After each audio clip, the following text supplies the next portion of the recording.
കായംകുളം മണ്ഡലമാണ് നമ്മൾ അനലൈസ് ചെയ്യുന്നത്. കായംകുളം മുനിസിപ്പാലിറ്റിയും 6 പഞ്ചായത്തോട് ചേർന്നാണ് കായംകുളം മണ്ഡലം. ടോട്ടൽ 7 ലോക്കൽ ബോഡീസ് ഉണ്ട്. എൻ്റെ വോട്ട് നോക്കുവാണെങ്കിൽ കായംകുളത്ത് LDFിനാണ് മുൻതൂക്കം, 62,536 വോട്ട്. UDFിന് 56,000 വോട്ടുണ്ട്. NDAക്കും 20% നല്ല പ്രസൻസ് ഉണ്ട്. 5-1 പേര് വോട്ട് ചെയ്യുന്നുണ്ട്. 34,000-ഓളം വോട്ടുണ്ട്. അതേഴ്സ് ഒരു 8,000 വോട്ട് വെളിയിൽ കിടപ്പുണ്ട്.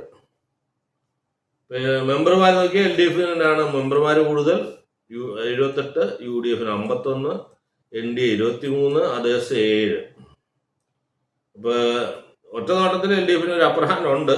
നമുക്ക് സ്ഥാനാർത്ഥികളെ കൂടെ ഒന്ന് നോക്കാം. സ്ഥാനാർത്ഥികളെ നോക്കുകയാണെങ്കിൽ ഇപ്പോൾ ഉള്ള സിറ്റിംഗ് MLA U പ്രതിഭനാണ് നിൽക്കുന്നത് CPMന് LDFിന് വേണ്ടി. കോൺഗ്രസിന്റെ M ലിജു, അദ്ദേഹം ശക്തരായ ഒരു കാൻഡിഡേറ്റ് ആണ്, കായംകുളംകാരനാണ്, ആ ഏരിയയിലുള്ള ആളാണ്. BDSനാണ് ആ സീറ്റ് കൊടുത്തത്, BJP. അപ്പം BDSന്റെ തമ്പി മേട്ടുതറയാണ് നിൽക്കുന്നത്. അങ്ങനെ നോക്കുകയാണെങ്കിൽ BDSന് സീറ്റ് കൊടുത്തപ്പോൾ എന്തായാലും BJPയുടെ കുറച്ച് വോട്ട് മറിയാൻ സാധ്യതയുണ്ട്.